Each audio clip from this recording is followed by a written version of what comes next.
Hello, good morning, नमस्कार दोस्तों। क्या हाल है? जियोलॉजी वाला यूट्यूब चैनल पे आपका हार्दिक स्वागत है।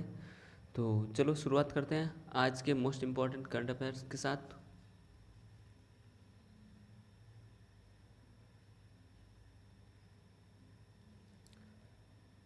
उम्मीद करेंगे आप लोग कॉपी पेन रेडी लेके बैठे होंगे।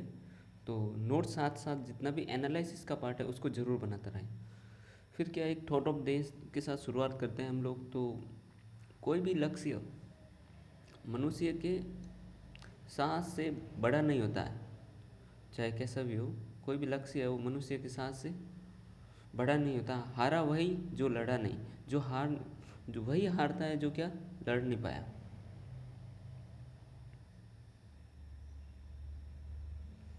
फिर देखो आज की न्यूज़, ये देखो भाई साहब उड़ा दिया इसको। An explosion tour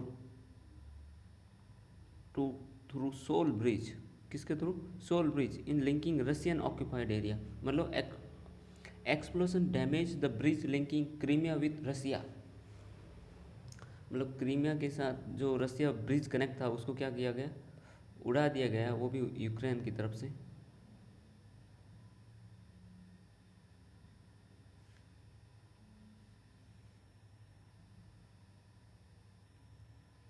19 kilometre Crimea bridge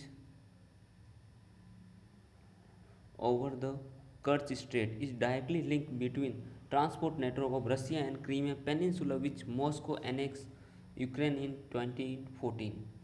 मतलब जो एरिया था क्रीमिया को रसिया से जोड़ने वाला, उस एरिया को ट्रांसपोर्ट के लिए ओपन कर रखा था। तो ट्रांसपोर्ट के लिए जो ब्रिज बना हुआ था उसको क्रीमिया का, जो क्रीमिया ब्रिज बोलते हैं उसको उसको उड़ा दिया है यूक्रेन के द्वारा। ये देखो भाई साहब, क्रीमिया की लोकेशन देख रहे हो?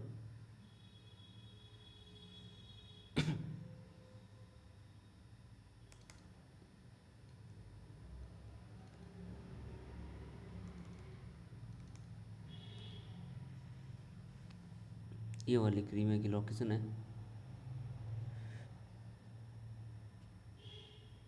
ये दो, ये तो हो गया खेरसान, जो हमने पहले पढ़ा था। खेरसान ये वाला एरिया है और ये क्रीमिया है।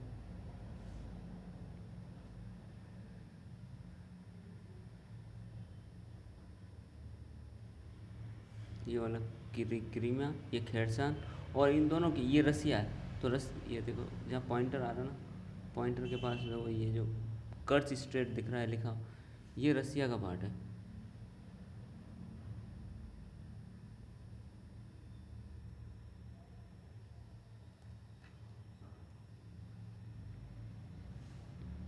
ये वाला कर्च, तो रसिया को कौन जोड़ रहा था? कर्च स्ट्रेट। तो कर्च स्ट्रेट को ही, कर्च स्ट्रेट का जो ब्रिज था उसको उड़ा दिया गया है। ये देखिए, इसमें और अच्छे से देख रहे होंगे आप। ये रसिया है और ये क्रीमिया। क्रीमिया को जो रसिया से कनेक्ट कर रहा था उसको उड़ा दिया गया। तो एग्जाम में क्वेश्चन यही पूछ ले, जैसे कि हम्म,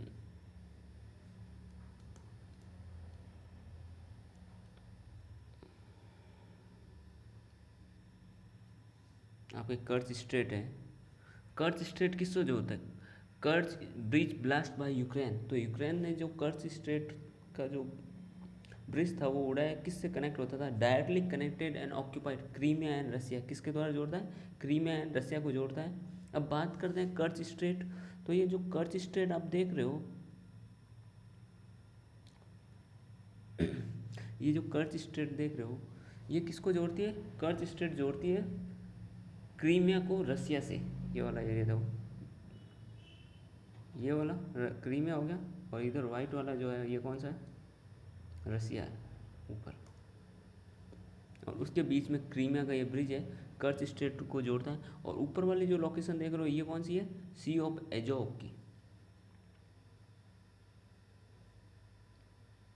ये वाली, ये पूरी लोकेशन सी ऑफ एजोव की है। और नीचे जो लोकेशन देख रहे हो ये वाली है सी ऑफ ब्लैक सी। तो ये पूछ ले क्वेश्चंस के कर्च स्ट्रेट किस किस के बीच लोकेटेड है? सी ऑफ एजोक एंड ब्लैक सी के बीच में ये लोकेशन दिखने को मिलेगी आपको। ठीक है, चलो नेक्स्ट पे चलते हैं। ये देखो भाई साहब, पूरा उड़ा दिया इसको।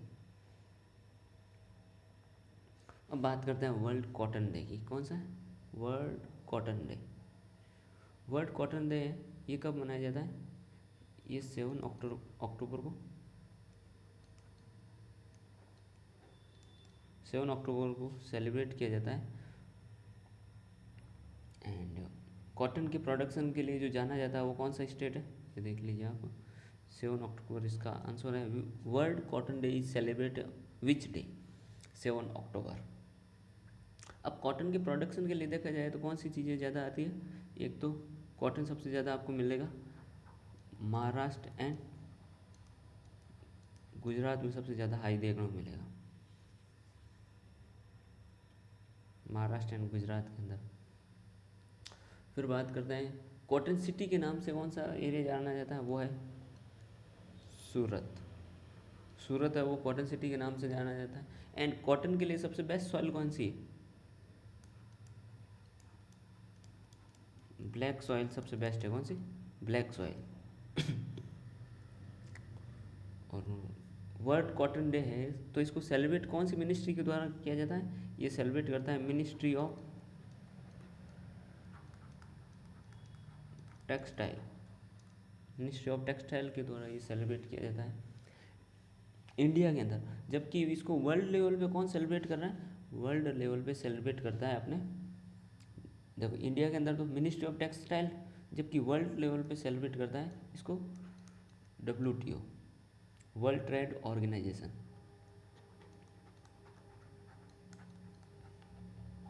वर्ल्ड ट्रेड ऑर्गेनाइजेशन,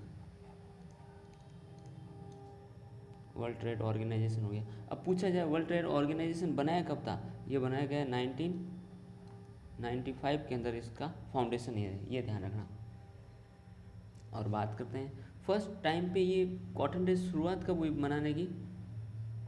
ये शुरू किया गया था आपने, फर्स्ट स्टार्ट किया है 2019 से। इससे पहले वर्ल्ड लेवल पे कॉटन डे नहीं मनाया जाता था,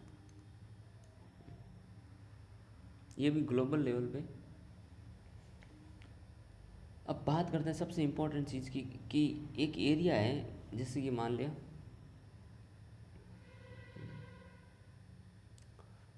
कॉटन के प्रोडक्शन के लिए सबसे ज़्यादा अच्छे जाना कौन सा जाता है? महाराष्ट्र एंड गुजरात है कॉटन सिटी के नाम से, सूरत। और कॉटन के लिए सॉइल कौन सी है? Black soil. और कॉटन की सिटी सूरत। और वर्ल्ड लेवल पे इसको सेलिब्रेट कौन करता है? WTO। कब शुरुआत हुई थी इसकी? 1995 के अंदर। और बात करते हैं कॉटन के लिए 4 कंट्रीज है जो मोस्ट इम्पॉर्टेंट है। कॉटन की 4 सिटी है वो अफ्रीका के अंदर। कहाँ है? अफ्रीका में। कौन कौन सी सिटी? देखो ये नोट कर लेना, क्वेश्चंस पूछता है इसे। बर्नी, चाड, माली, और एक और थी वो है बुर्किनो।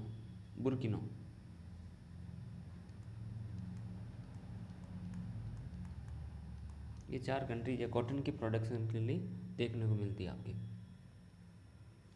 बस क्वेश्चंस यही आता है आपका कि सबसे इसकी थीम क्या थी, कॉटन डे की theme?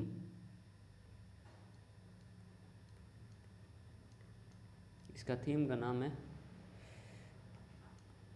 Weaving a better, weaving a better for cotton. थोड़ा आज मार्कर सही चल नहीं रहा है, इसको आज चेक करवाना है। अभी नया नया सेटअप है तो इसको चेक कर टाइम लगेगा, कल तक इसको रेडी कर देंगे। तो कॉटन के लिए theme weaving a better future for cotton. Weaving a better, ये देखो इसकी थीम है, WTO ने इसकी थीम दे रखी है। और इसको मनाया किसके द्वारा? World and food agriculture organise WAO। ये डाटा कौन प्रोवाइड करता है? वर्ल्ड।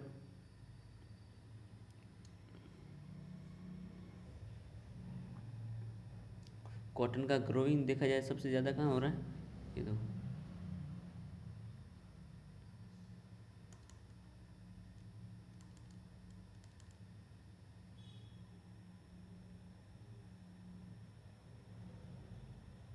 फिर बात करते हैं। Central African Republic become country to adopt bitcoin as a legal. वैसे देखा जाए सेंट्रल अफ्रीकन कंट्री है, बिटकॉइन को एक्सेप्ट कर चुकी है। तो कौन सी कंट्री है? ये सेकेंड। फर्स्ट कंट्री थी एल सेल्वाडोर। कौन सी कंट्री है? एल सेल्वाडोर, ध्यान रखना इसका। और फर्स्ट कंट्री है उसका नाम है एल सेल्वाडोर, जबकि सेकंड है उसका नाम क्या हुआ आपके? Africa, Central Africa Republic.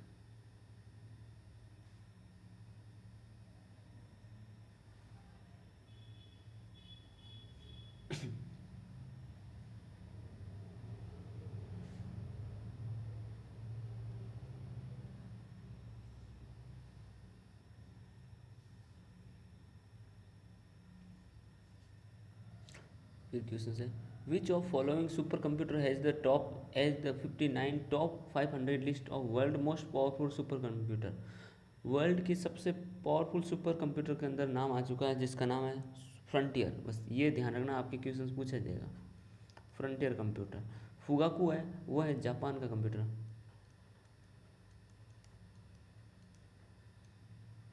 Fugaku.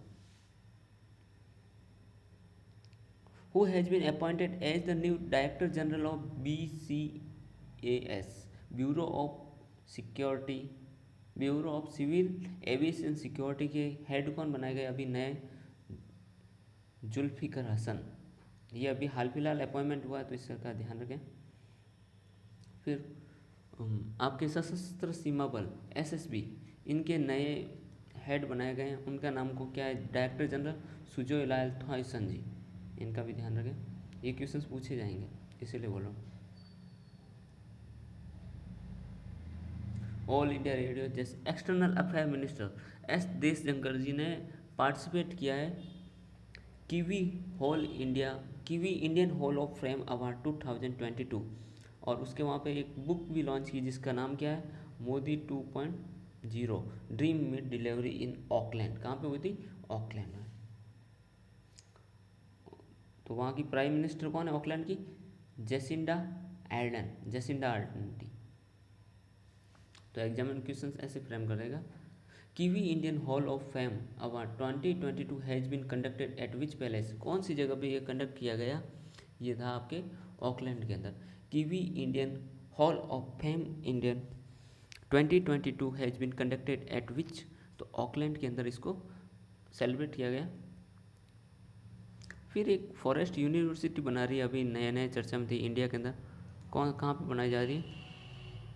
Forest university. ये क्वेश्चन पूछेगा आपके, ध्यान रखना, कोई भी एग्जाम हो पूछ लेगा। SSC वालों के तो ये भरमार आएगा इन क्वेश्चन से। हैदराबाद में।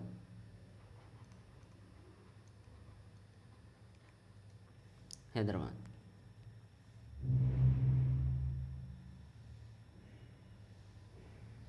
ये जसिंदा आंटी है, ये S जयशंकर है,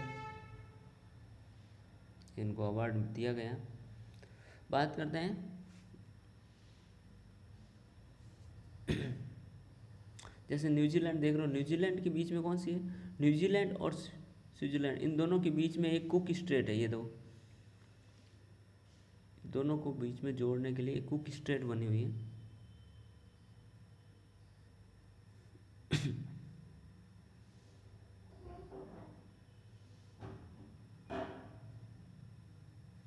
न्यूजीलैंड एंड वेलिंगटन को जोड़ने के लिए एक कुक स्ट्रेट आती है बीच में। ये देखिए न्यूजीलैंड, ये स्टार बना हुआ है, वेलिंगटन वहाँ की कैपिटल होगी, एंड कुक स्ट्रेट है। वहीं से के जो नानसेन अवार्ड है एंजेला मार्कल, उनको नानसेन अवार्ड दिया गया था UNRC की तरफ से। किसकी तरफ से? एनालिसिस वाला पार्ट यहाँ पे अपन नोट कर ही लेते हैं यहाँ पे।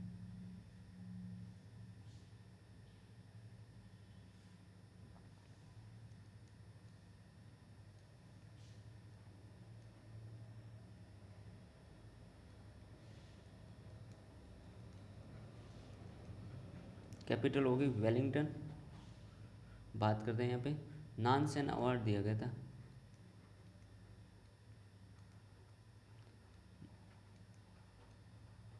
नानसेन अवार्ड किसको दिया है अभी? एंजेला मार्कल को।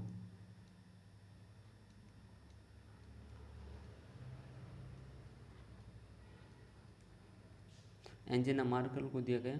और ये किसके द्वारा दिया जाता है नानसेन अवार्ड? UNHRC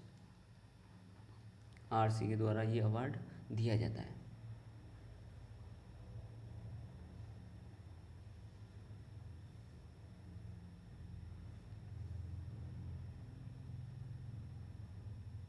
फिर who will build the national capital region new airport? कौन सी कंपनी इस एयरपोर्ट को बना रही है? इस कंपनी का नाम है Tata project.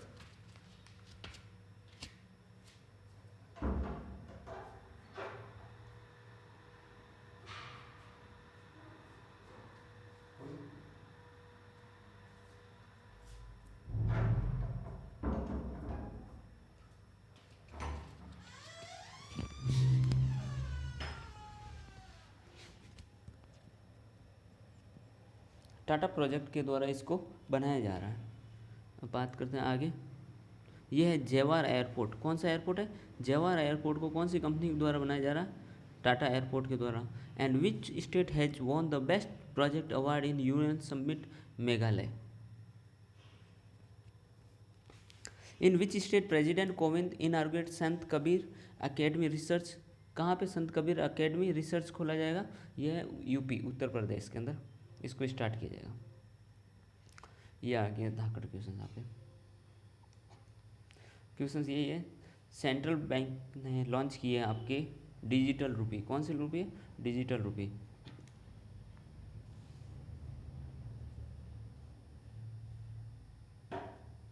Central government has launch digital rupee. RBI to launch e rupee on a pilot basic for limited use issue on a concept paper. जो कंसेप्ट के बेस पे, पेपर के बेस पे जो करेंसी आ रही थी ना, उसके ऊपर नया रोक लग गई। रोक तो नहीं, मतलब कि करेंसी कंसेप्ट है, पेपर की जगह अब क्या आने लग गया? ऑनलाइन। जैसे कि क्रिप्टो करेंसी है, क्रिप्टो करेंसी की तरह ही एक मनी आ गई है जिसको बोलेंगे आरबीआई ई रुपी। किस नाम से जानेंगे? आरबीआई का ई रुपी लॉन्च हुआ है।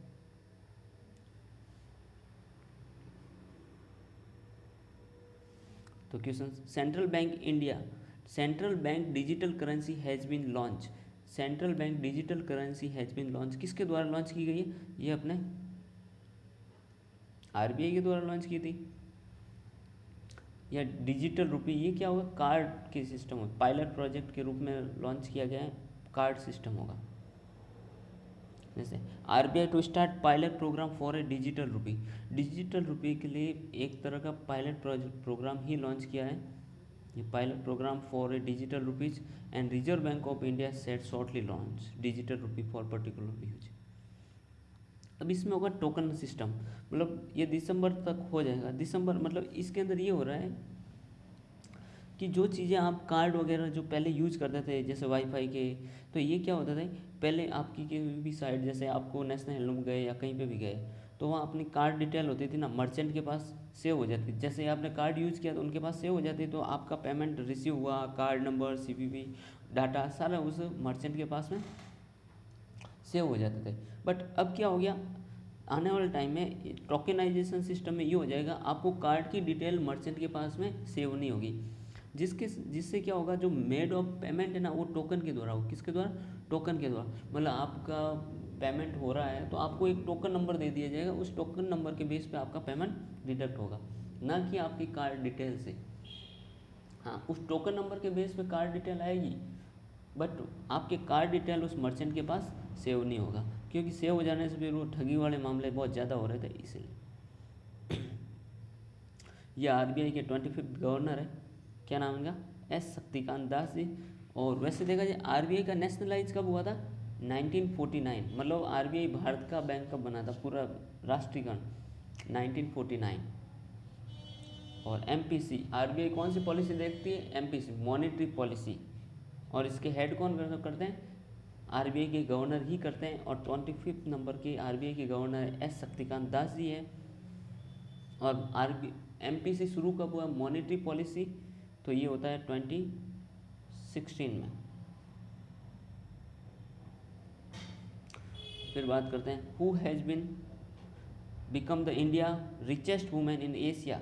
एशिया का अंदर सबसे ज़्यादा रिचेस्ट वुमेन कौन, जिसको बिलियन फॉर्चून में? सावित्री जिंदल। आरबीआई है set to deadline of card tokenisation. RBI कब से सेट कर रही है? 1 अक्टूबर 2022 से शुरू कर रही है। ये लो, वर्ल्ड माइग्रेटरी बर्ड डे, ये कब 8 अक्टूबर को सेलिब्रेट किया जाता है। जितने भी माइग्रेटरी बर्ड है ना, जो बाहर से आती है, जैसे साइबेरियन, सारस वगैरह, तो ये शुरू कब किया गया था? ये इंटरनेशनल लेवल पे 1993 के अंदर ये शुरू किया गया था यूएन के द्वारा।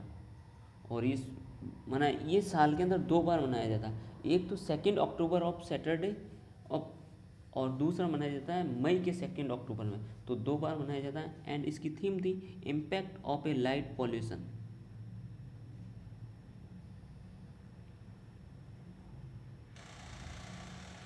इसकी थीम है impact of A light solution.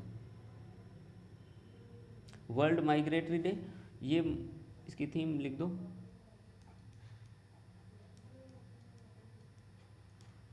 Impact of light pollution. फिर बात करते हैं वर्ल्ड पोस्ट डे, ये कब मनाया जाता है? ये 9 अक्टूबर को मनाया जाता है।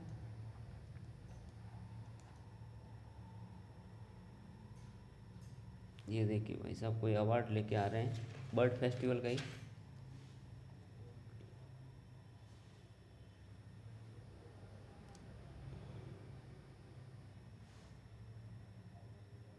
Jammu Kashmir department in orbit bird festival, ये किसने?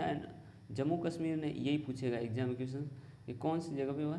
जम्मू कश्मीर टूरिज्म डिपार्टमेंट ने क्या शुरू किया? बर्ड फेस्टिवल मनाना शुरू किया। बस क्वेश्चन यही पूछेगा आपसे, कौन से स्टेट ने बर्ड फेस्टिवल मनाया था? जम्मू कश्मीर के टूरिज्म डिपार्टमेंट ने, पहलगाम में। UPA, UAPA, ये एक तरह का लॉ आया था अभी पीछे,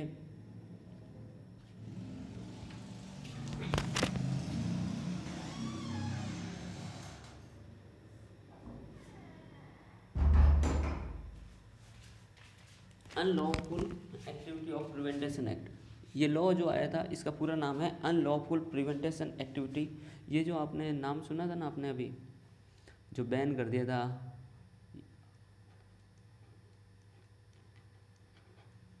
अनलॉफुल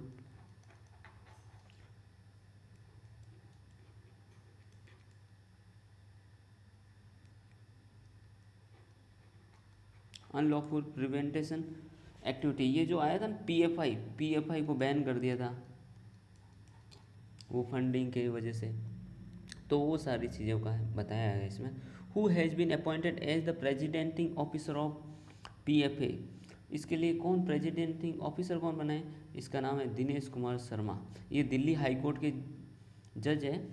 और इनको, दिनेश कुमार जी को, UAPA tribunal by government of India के प्रेसिडिंग ऑफिसर के रूप में बनाया गया है।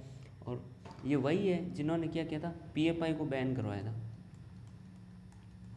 पीएफआई एक बंद जो किसके अंडर में? यूपा 1967 का एक्ट है। कौन से ईयर का? 1967 का एक्ट है। इसके अंदर ये सारी जो अनलॉफुल एक्टिविटी करती है, जो धर्म, जाति, भेदभाव, इन सब के ऊपर इनको क्या कर लिया था? हटा दिया था, बैन कर दिया। Government of India name Delhi high court chief justice Dinesh Kumar Sharma as a presiding officer of UAPA। Unlawful activity जितना भी होता है उसके लिए। फिर who has won the India first medal at Commonwealth 2022 में? बर्मिंघम, ये सवाल छपेगा, संकेत महादेवन। कॉमनवेल्थ में इनको फर्स्ट गोल्ड मिला था। एंड फर्स्ट गोल्ड बर्मिंगम के अंदर गेम्स में gold medal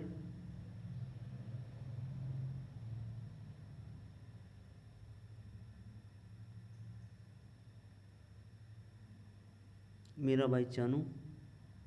who has been appointment as a PIG principal DG of PIB news के सत्येंद्र प्रकाश। ये देखो भाई साहब, राजनाथ सिंह जी अपने।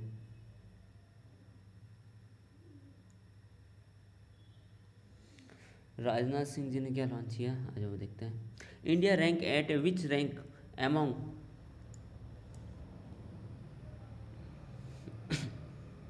राजनाथ सिंह जी ने क्या लॉन्च किया, इन्होंने सीपरी का इंडेक्स आया है ये तो इंडिया अगर देखा जाए तो पेमेंट के अंदर कि हाँ भाई आर्मी के ऊपर कितना प्रोडक्ट पे खर्च कर रहा है, तो इसका अगर देखा जाए 4th नंबर पे आता है India. India rank self arm production, मतलब जितने भी हथियार वगैरह खरीदते हैं ना, उसके बेस के अगर इंडिया की लोकेशन देखी जाए कौन सी स्टेट किस नंबर पे आती है रैंकिंग में, तो आएगा आपके 4th। और सिपरी का हेड कौन लॉन्च करता है, ये स्टॉकहोम से द्वारा लॉन्च की जाती है। ये एक ऑर्गेनाइजेशन डेटा है जो मतलब कि कौन सी कंट्री सबसे ज़्यादा वेपन मैन्युफैक्चर करता है मिलिट्री के लिए, उस चीज़ के लिए इंडेक्स आता है।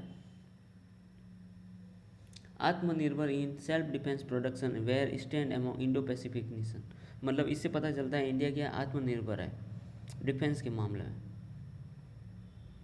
ये देखिए यहाँ इंडिया की लोकेशन देखो, इंडिया 4th नंबर पे है और फर्स्ट पे कौन है, चाइना, सेकंड पे जापान, और उसके बाद साउथ कोरिया, इंडिया, इस तरह से करके सबसे ज़्यादा इंडिया का पूछ, अपने इंडिया का ध्यान रखना, इंडिया 2nd रैंक पे है, बस 4th रैंक है, सॉरी।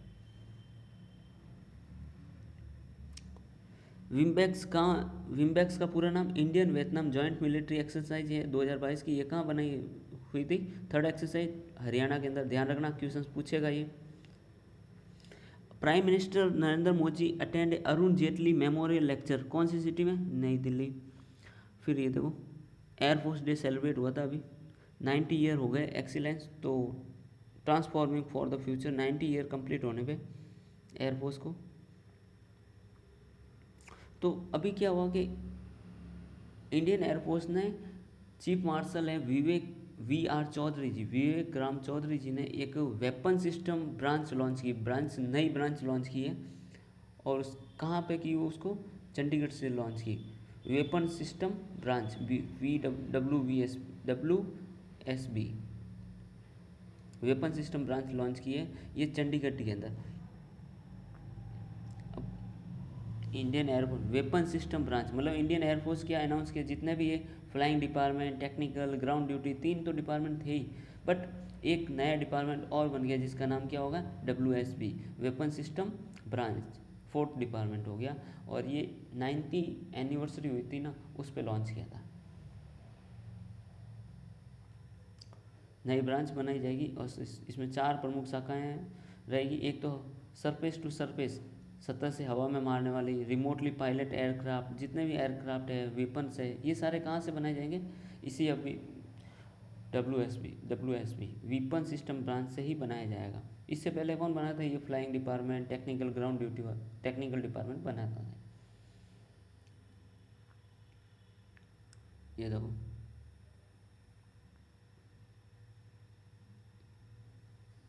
ये लो, Apeksha Fernandes become India women to reach WGS championship final.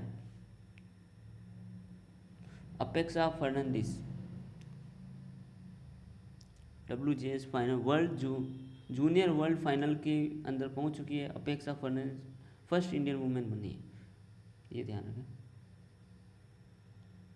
फिर government of India will be rename Delhi based Rajpath as central vista, government ने नाम चेंज कर दिया राजपथ और सेंट्रल विस्ता तक जाने के लिए, उसका नाम लिख दिया कर्तव्य पथ। ये क्वेश्चन छपेगा आपके UPSC वालों, ध्यान रख लो, राजपथ का नया नाम।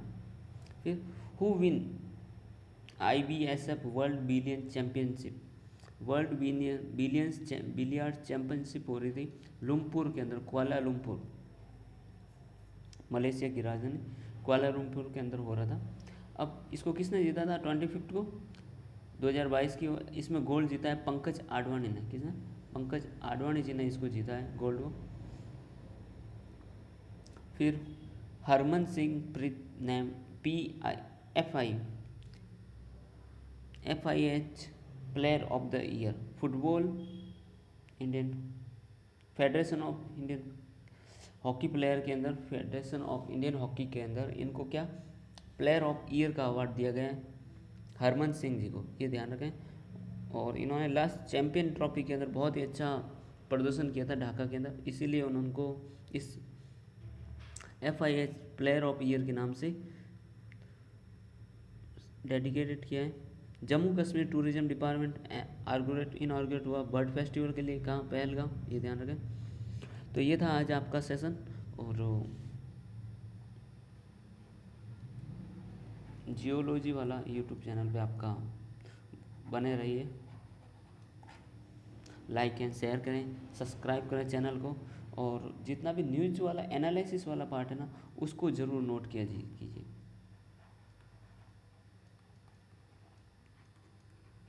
एनालिसिस वाले पार्ट को आप जितना नोट करोगे वही है आपके एग्ज़ाम में क्वेश्चंस देगा। तो जियोलॉजी वाला यूट्यूब चैनल पे आप कंटिन्यू बने रहें, और किसी तरह की कोई भी प्रॉब्लम हो तो हम जल्दी ही CET के लिए बैच लॉन्च कर रहे हैं। 1 दिसंबर से CET का क्रैश कोर्स लॉन्च होने जा रहा है, जिसके अंदर सब सब्जेक्ट की प्रिपरेशन एक साथ करवाई जाएगी। और UPSC GSI के लिए जियोलॉजी के लिए अलग से सेशन स्टार्ट किए जा रहे हैं, वो भी 1-2 दिन में अब शुरू हो ही जाएगा। तो यही है, जितना हो चैनल को लाइक सब्सक्राइब करें और आगे शेयर करें। Thank you.